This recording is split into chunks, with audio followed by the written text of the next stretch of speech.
ಶಿವಮೊಗ್ಗದಲ್ಲಿ ನಿನ್ನೆ citizen for social justice ಸಂಘಟನೆಯಿಂದ ಸಂವಿಧಾನ ಸನ್ಮಾನ ಮತ್ತು ವಿಕಾಸ್ ಕುಮಾರ್ ಅವರು ಹೊರತಂದಿರುವ ಸಂವಿಧಾನ ಬದಲಾಯಿಸಿದ್ದು ಯಾರು ಎಂಬ ಶೀರ್ಷಿಕೆಯ ಪುಸ್ತಕ ಬಿಡುಗಡೆ ಕಾರ್ಯಕ್ರಮ ಆಯೋಜಿಸಲಾಗಿತ್ತು. ಈ ವೇಳೆ ಸಂವಿಧಾನದ ಮೂಲ ಆಶಯಗಳ ಕುರಿತು ಚಿಂತನ ಮಂಥನ ನಡೆಸಲಾಯಿತು. ಕಾರ್ಯಕ್ರಮದಲ್ಲಿ ಬಿಜೆಪಿಯ ರಾಷ್ಟ್ರೀಯ ಪ್ರಧಾನ ಕಾರ್ಯದರ್ಶಿ ಬಿಎಲ್ ಸಂತೋಷ್, ಉಡುಪಿ ಚಿಕ್ಕಮಗಳೂರು ಸಂಸದ ಕೋಟಾ ಶ್ರೀನಿವಾಸ ಪೂಜಾರಿ ಮತ್ತಿತರ ಗಣ್ಯರು ಉಪಸ್ಥಿತರಿದ್ದರು.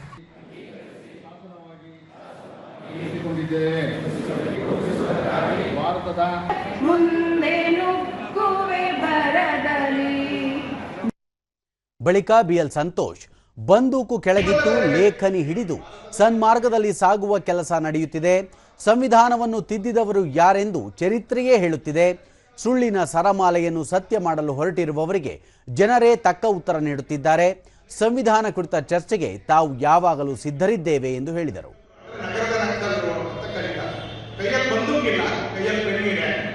ಭಗವಂತ ಕೊಟ್ಟಿರತಕ್ಕಂಥ ಮೆದುಳನ್ನ ರಚನಾತ್ಮಕವಾಗಿ ತನ್ನ ಉದ್ದಾರಕ್ಕೂ ಬೇರೆಯವರ ಉದ್ದಾರಕ್ಕೂ ತನ್ನ ಸಶಕ್ತೀಕರಣಕ್ಕೂ ಬೇರೆಯವರ ಸಶಕ್ತೀಕರಣಕ್ಕೂ ಉಪಯೋಗಿಸಬೇಕು. ಅದರ ಸಂಕಷ್ಟವನ್ನ ಒಂದಷ್ಟು ಪ್ರಮಾಣದಲ್ಲಿ ಅನುಭವಿಸಿರ್ತಕ್ಕಂಥವ್ರು ನಾವು. ಕೋಟಾ ಶ್ರೀನಿವಾಸ ಪೂಜಾರಿ, ಪ್ರಧಾನಿ ನರೇಂದ್ರ ಮೋದಿ ಅವರ ನಿಲುವುಗಳಿಂದ ಕಾಶ್ಮೀರದ ಜನತೆ ಭಯಮುಕ್ತರಾಗಿ ಬದುಕುತ್ತಿದ್ದಾರೆ. ಇಂಥ ಚರ್ಚೆ ಸಂವಾದಗಳ ಮೂಲಕ ಸಂವಿಧಾನದ ಆಶಯಗಳ ಬಗ್ಗೆ ಜನರಿಗೆ ಅರಿವು ಮೂಡಿಸಬೇಕಿದೆ ಎಂದರು.